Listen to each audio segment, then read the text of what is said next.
तो आज बच्चे हम पढ़ेंगे आरएमएस स्पीड के बारे में।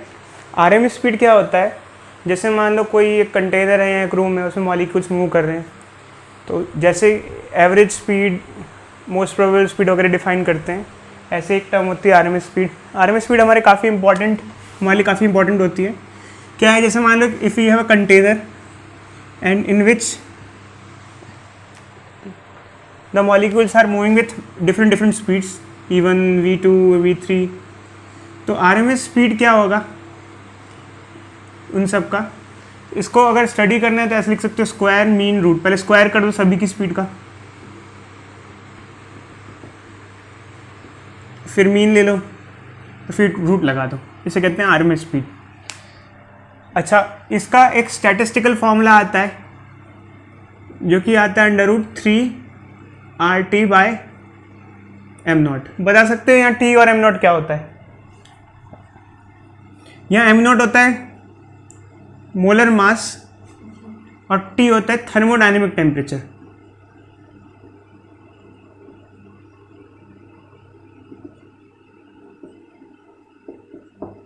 ठीक है।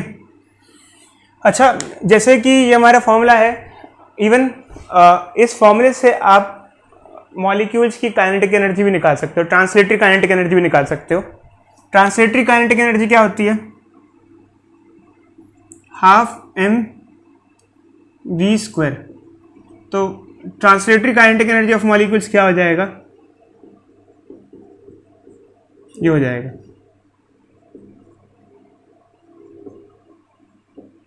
अच्छा, इसको सिंप्लीफाई करेंगे तो मास बाय मोलर मास होता है number of moles. Now the formula will become, हर एक गैस के लिए वैलिड है, हर एक गैस की ट्रांसलेटरी काइनेटिक एनर्जी इतनी ही होती है। सभी गैसेस के लिए ट्रांसलेटरी काइनेटिक एनर्जी का फॉर्मूला सेम होता है। अब मैं एक चीज़ आपको ये बता रहा हूँ, ध्यान से सुनना। मैं ये नहीं कह रहा कि हर गैस की काइनेटिक एनर्जी का सेम फॉर्मूला होता है। मैंने कहा, क्या कहा है, हर गैस की ट्रांसलेटरी काइनेटिक एनर्जी सेम होती है, रोटेशन अलग अलग हो सकती है। तो ये फॉर्मूला है। अब हम इस पर न्यूमेरिकल्स ट्राई करते हैं एक एक करके।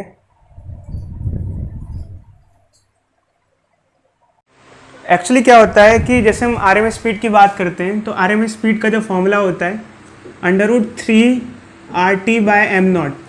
इसके अलावा इसका एक फॉर्मूला होता है √3p/ρ। PV = nRT वगैरह की हेल्प से सिंप्लीफाई करके आता है। तो कई बार बच्चों को ये लगता है कि प्रेशर को अगर दुगना कर देंगे तो आरएमएस स्पीड पे फ़र्क पड़ेगा। एक्चुअली क्या होता है कि अगर कंटेनर की वॉल्यूम फिक्स्ड है, तो क्या अगर हम प्रेशर को बढ़ाएंगे तो क्या आरएमएस स्पीड बढ़ेगी या नहीं बढ़ेगी? इसका जवाब होगा कि क्या अगर आप प्रेशर को चेंज करोगे तो क्या डेंसिटी में भी चेंज आएगा या नहीं आएगा? डेंसिटी में भी चेंज आएगा या नहीं आएगा? अब एक्चुअल में क्या है कि मेन बात ये है कि वॉल्यूम कांस्टेंट है या नहीं है, ये अपने में क्वेश्चन है। जैसे मान लो कोई हमारे पास एक कंटेनर है, उसमें हम प्रेशर को इंक्रीज़ करते हैं, तो वॉल्यूम के बारे में हम क्या दिया हुआ है ये इंपॉर्टेंट है। एक बच्चे हमको, तो जैसे मान लो कि अगर हम प्रेशर को इंक्रीज़ करते हैं, तो लेट अस टेक किसी कंटेनर में अगर वॉल्यूम, जैसे आमतौर पे हम कहते हैं कि प्रेशर को बढ़ा रहे हैं, तो वॉल्यूम क्या होती है? आमतौर पे घटती है। ऑल्दो PV = nRT से कुछ भी पॉसिबल हो सकते हैं केसेस। खैर, हम लोग कुछ खास केस की बात करते हैं। तो जैसे मान लो अगर हम प्रेशर को बढ़ाते हैं और वॉल्यूम क्या हो रही है? डिक्रीज हो रही है, तो आपको डेंसिटी के बारे में क्या लगता है? जैसे मान लो if we have PV = nRT, ठीक है। इधर देखो, नंबर ऑफ मोल कांस्टेंट है, R कांस्टेंट है, टेम्परेचर कांस्टेंट है, तीनों चीज़ें कांस्टेंट है। तो ऑब्वियसली बात है, प्रेशर को बढ़ाएंगे तो वॉल्यूम क्या हो जाएगा? घटेगा। तो आपने प्रेशर को दुगना कर दिया तो वॉल्यूम हाफ हो जाएगी, तो डेंसिटी पे क्या फ़र्क पड़ेगा ऐसे केस? ऑब्वियसली बात है कि वॉल्यूम अगर डिक्रीज होगी तो डेंसिटी क्या हो जाएगी? इंक्रीज हो जाएगी। तो in that case, in this specific case, if we increase pressure to 2p, then density will become 2ρ, और वो कट जाएगा और आरएमएस स्पीड पे कोई फर्क नहीं पड़ेगा। तो इस फॉर्मूले से सिर्फ ये शो नहीं हो रहा है कि आरएमएस स्पीड, प्रेशर या डेंसिटी पे डिपेंड करती है। एग्जामिनेशन में क्वेश्चन आपको कैसे भी घुमा के दिया जा सकता है, वो प्रोसेस पे डिपेंड करता है कि क्या हो रहा है। जैसे कि मैं कुछ क्वेश्चन बना के आपको दिखाता हूँ, एक एक कुछ क्वेश्चन। जैसे कि let us take first question, if we have a container in which the volume is fixed, okay, volume is fixed, ठीक है। हमने क्या किया, नंबर ऑफ मॉलिक्यूल्स जो है उसको ट्वाइस कर दिया। मैं आपको क्वेश्चन देता जाऊंगा, फिर बाद में एक एक सॉल्यूशंस के बारे में डिस्कस करेंगे। तो नंबर ऑफ मॉलिक्यूल्स या मोल्स ट्वाइस कर दिए, तो आरएमएस स्पीड पे क्या फर्क पड़ेगा, ये हो गया हमारा एक क्वेश्चन। सेकंड क्वेश्चन, मान लो कि हमने आपको ये दिया कि if you have a container and the volume of container is fixed and मैंने टेम्परेचर को ट्वाइस कर दिया, आरएमएस स्पीड पे क्या फर्क पड़ेगा। सेकंड क्वेश्चन हमारा ये हो गया। तो ये दो क्वेश्चन मैं आपको फिलहाल दे रहा हूं, आप इसको थोड़ा ट्राई करके बताओ कि क्या क्या हो सकता है, क्या पॉसिबिलिटीज हो सकती है इसको लेके। मान लो ये क्वेश्चन है, तो इसमें मैं आपको एक चीज दे देता हूं कि यहाँ टेम्परेचर कांस्टेंट है, ठीक है। तो कई बार बच्चे कहेंगे कि सर ठीक है टेम्परेचर कांस्टेंट है, तो इस फॉर्मूले से देखा जाए तो आरएमएस स्पीड चेंज नहीं होनी चाहिए। बिल्कुल ठीक बात है यार, इस फॉर्मूले से देखोगे तो आरएमएस स्पीड चेंज नहीं होगी, कांस्टेंट आएगी। बट अगर मैं आपको इस फॉर्मूले से प्रूफ करूं कि आरएमएस स्पीड कांस्टेंट आएगी, तो मैं किस तरीके से कर सकता हूं कि आरएमएस स्पीड कांस्टेंट आएगी इस फॉर्मूले से, कि फर्स्ट केस, क्योंकि if temperature is constant then RMS speed will remains same. But अगर इस फॉर्मूले से मेरे को सिंप्लीफाई करना है तो मेरे को इस इक्वेशन का सहारा लेना पड़ेगा। जैसे कि मैंने आपको ये बोला है कि ये केस है हमारा, इसमें अगर वॉल्यूम फिक्स्ड है, नंबर ऑफ मोल ट्वाइस हो गए, क्या क्या फिक्स्ड है, ये सब फिक्स्ड है, ये भी फिक्स्ड है, तो P और N डायरेक्टली प्रोपोर्शनल हो गया। तो नंबर ऑफ मोल अगर ट्वाइस हो गया तो प्रेशर भी 2P हो गया। और अगर नंबर ऑफ मोल्स ट्वाइस हुए तो डेंसिटी होता है मास अपॉन वॉल्यूम, तो आपने मास को भी 2 टाइम्स कर दिया, क्योंकि ज़्यादा मोल्स डाले आपने और मोल भर दी उसके अंदर और गैस भर दी, तो मास बढ़ गया तो डेंसिटी भी 2 टाइम्स हो गई। तो ये भी यहाँ पे भी 2 हो जाएगा, यहाँ पे भी 2 हो जाएगा, 2P और 2 रो कट जाएगा और कांस्टेंट आ जाएगा। तो चाहे आप इस फॉर्मूले से देखो या इस फॉर्मूले से देखो, बात आपके पास रिजल्ट क्या आएगा, सेम आएगा। समझे या नहीं समझे। अच्छा, रही बात दूसरे क्वेश्चन की, दूसरे क्वेश्चन में क्या है कि अगर टेम्परेचर ट्वाइस हो जाता है, अगर टेम्परेचर ट्वाइस हो जाता है तो आप डायरेक्टली भी कह सकते हो कि सर आरएमएस स्पीड जो है वो कैसे वेरी कर रही है, √T से वेरी कर रही है। अगर टेम्परेचर ट्वाइस हो जाता है तो ये अब √2T हो जाएगा, मतलब √2 टाइम्स हो जाएगा, √2 टाइम्स हो जाएगा, ठीक है। बट एक्चुअली क्या है कि इस फॉर्मूले से अगर हम चेक करें तो कैसे होगा, इस फॉर्मूले से क्या होगा, PV is equal to nRT। देखो वॉल्यूम कांस्टेंट है, नंबर ऑफ ये सब कांस्टेंट है, अगर टेम्परेचर को ट्वाइस करोगे तो प्रेशर भी ट्वाइस हो जाएगा। बट इस केस में डेंसिटी पे कोई फर्क नहीं है, क्योंकि नंबर ऑफ मोल, डेंसिटी पे तब फर्क होता है आइदर आप मास छेड़ो या वॉल्यूम छेड़ो, या तो ज्यादा मॉलिक्यूल ऐड करो या वॉल्यूम को घटाओ या बढ़ाओ, तो फर्क पड़ता है। अब दोनों चीजें फिक्स्ड हो जाएंगी, मतलब ये दोनों फिक्स्ड हो जाएगा, तो डेंसिटी हमारी रहेगी कांस्टेंट और प्रेशर क्या हो जाएगा, √2 टाइम्स, क्योंकि प्रेशर 2 टाइम्स हो जाएगा। कैसे, क्योंकि PV इज इक्वल टू क्या होता है, nRT होता है हमारा, तो हम टेम्परेचर को क्या कर रहे हैं, 2 टाइम्स कर रहे हैं, तो प्रेशर भी क्या हो जाएगा, 2 टाइम्स हो जाएगा। तो यहाँ पर 2 आ जाएगा, बट ये 2 रूट में होगा, तो फाइनली जो आरएमएस स्पीड होगा वो √2 टाइम्स हो जाएगा, क्योंकि रूट के अंदर है ना, तो इस तरीके से वेरी करता है। अब हम एक केस पे आते हैं, ये केस काफ़ी इंपॉर्टेंट है, डिसोसिएशन का केस। तो ये बहुत इंपॉर्टेंट है, इसे ध्यान से समझना।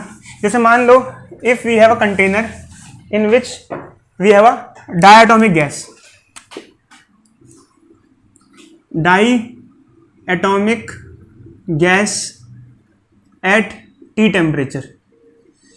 T टेम्परेचर पे एक कंटेनर में डायटोमिक गैस है, मान लो हमारे पास ये, ठीक है। अब आमतौर पर इसकी आरएमएस स्पीड क्या होगी, √3RT/m0, ठीक है। अब मान लो कि हमने टेम्परेचर ट्वाइस कर दिया, 2 टाइम्स कर दिया, T से 2T कर दिया, और गैस डिसोसिएट हो गई।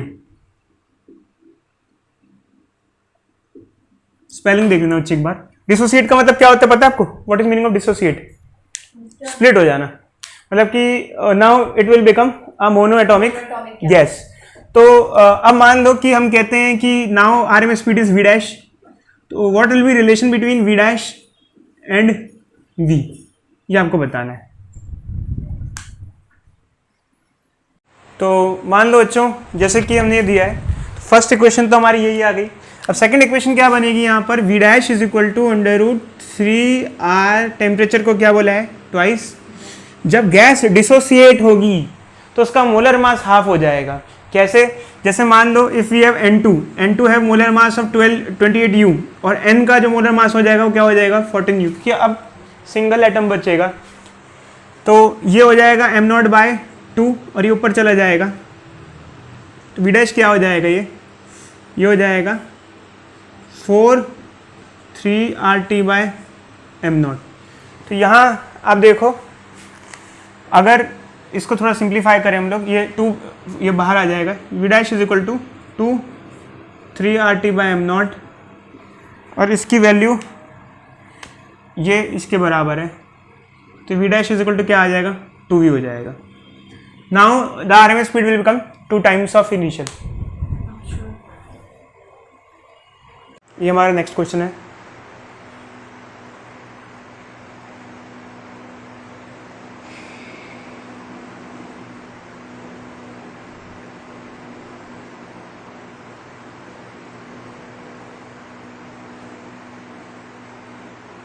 ये हमारा नेक्स्ट क्वेश्चन है।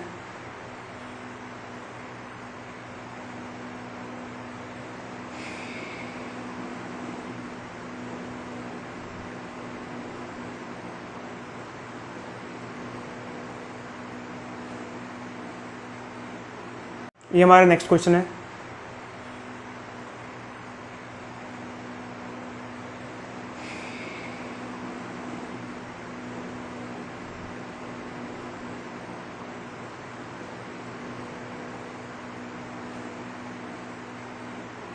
तो अच्छी हमारे पास अभी ये 3 क्वेश्चन है प्रीवियस ईयर के। पहला क्वेश्चन क्या है कि एक गैस है 1 ATM पे है, उसमें जो मॉलिक्यूल्स की आरएमएस स्पीड है वो 200 मीटर पर सेकेंड है, उसका टेम्परेचर 127 डिग्री सेल्सियस है। जब उसका टेम्परेचर और जब प्रेशर चेंज हुआ, जैसे 2 ATM प्रेशर है, उस पर आरएमएस स्पीड कितनी होगी अगर टेम्परेचर 227 डिग्री सेल्सियस है। तो अगर हम आरएमएस स्पीड की बात करें तो प्रेशर पे डिपेंड नहीं करता है, क्योंकि आरएमएस स्पीड का जो फॉर्मूला होता है वो होता है 3RT/m0। तो सबसे पहली चीज़ ये है कि हमें इससे फिलहाल कोई मायने नहीं है, क्योंकि हमें टेम्परेचर दे रखा है। रही दूसरी बात, क्वेश्चन में जो टेम्परेचर दिया हुआ सेल्सियस में दिया हुआ है, इसको हमें केल्विन में कन्वर्ट करना पड़ेगा। कितना हो जाएगा बताना ये?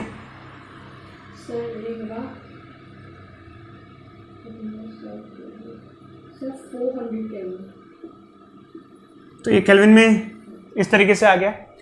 अब हमें एक ही गैस है तो दोनों ही केस में आरएमएस स्पीड को कंपेयर करना है। तो फर्स्ट केस में हमने लिख दिया ये 3RT1m0 और सेकंड केस में हो गया 3RT2m0। डिवाइड कर देंगे तो ये कट जाएगा, ये कट जाएगा, ये आ जाएगा T1/T2, ठीक है, और V1/V2। तो V1 कितना है 200 है, और V2 कितना है नहीं पता। T1 T2 कितना है, T1 है 400 और ये 500। इसको सिंप्लीफाई कर लेंगे और हमारे पास आ जाएगा आंसर, ठीक है। अब हम बढ़ते हैं अपने अगले क्वेश्चन की तरफ। इसमें दिया हुआ है हमारे पास एक मिक्सचर है गैसेस का, उसमें 2 मोल हीलियम है और 1 मोल आर्गन है, टेम्परेचर सेम है, रेशियो ऑफ आरएमएस स्पीड क्या होगा। अब कई बार बच्चे यहाँ मोल्स देख के कंफ्यूज हो जाते हैं, सोचते हैं कि इसके 1 मोल का हम क्या करें और इसका क्या करें। तो यहाँ नंबर ऑफ मोल किसी काम के नहीं है, क्योंकि फॉर्मूले में नंबर ऑफ मोल नहीं आ रहा, मोलर मास आता है सिर्फ। तो आरएमएस स्पीड में नंबर ऑफ मोल का कोई मायना नहीं है। फिर से हमें सेम फॉर्मूला लगाना है, और जैसे कि V1/V2। बट अब यहाँ पर थोड़ा सा फर्क है, क्योंकि यहाँ पे जैसे देखा जाए तो मोलर मास डिफरेंट होगा इन दोनों का, टेम्परेचर सेम है। तो जैसे अगर आप सिंप्लीफाई करेंगे 3RT/m1 एक का लिख देंगे मोलर मास, और दूसरे का मोलर मास क्या हो जाएगा m2 हो जाएगा। जब इसे हम फर्दर सिंप्लीफाई करेंगे फर्दर सिंप्लीफाई करेंगे तो ये क्या हो जाएगा, m2/m1 हो जाएगा, m2/m1 हो जाएगा, ये ऊपर आ जाएगा। तो v1/v2 हमें शायद आरएमएस स्पीड का रेशियो ही पूछा था उन्होंने, तो हीलियम और आर्गन का है 40, हीलियम का है 4, तो √10 आ जाएगा रेशियो इनकी आरएमएस स्पीड का हमारे पास इसमें। इसके बाद हमारा जो लास्ट क्वेश्चन है उसमें क्या दे रखा है कि नाइट्रोजन 300 सेल्सियस पे है, हाइड्रोजन का क्या टेम्परेचर, ताकि दोनों की आरएमएस स्पीड सेम हो। तो इसमें भी हम दोनों की आरएमएस स्पीड को इक्वेट कर देंगे। तो आरएमएस स्पीड को इक्वेट कर देते हैं यहाँ पर। तो टेम्परेचर एक का T1 ले लेते हैं, मोलर मास एक का M1 ले लेते हैं, ऐसे ये हो जाएगा। क्योंकि टेम्परेचर अलग अलग है, मोलर मास भी अलग अलग है, ऐसा दे रखा है यहाँ पर। क्योंकि एक हीलियम है और एक नाइट्रोजन गैस है, टेम्परेचर भी अलग अलग होगा, ये कट जाएगा, ठीक है। अगर स्क्वायर कर दें तो ये हो जाएगा T1/m1 = T2/m2, ठीक है। अब टेम्परेचर में ये टेम्परेचर नहीं चलेगा क्योंकि सेल्सियस में है, यहाँ जो टेम्परेचर लिया जाता है वो केल्विन में लिया जाता है। तो उसमें आप 273 ऐड कर दोगे तो ये क्या हो जाएगा 573। तो ये हो जाएगा 573 upon molar mass of first, nitrogen का मोलर मास होता है 28, T2 हमें नहीं पता, इसका मोलर मास कितना हो जाएगा, हाइड्रोजन का मोलर मास क्या हो जाएगा 2। इसको सिंप्लीफाई करोगे, इसका हमारे पास टेम्परेचर आ जाएगा।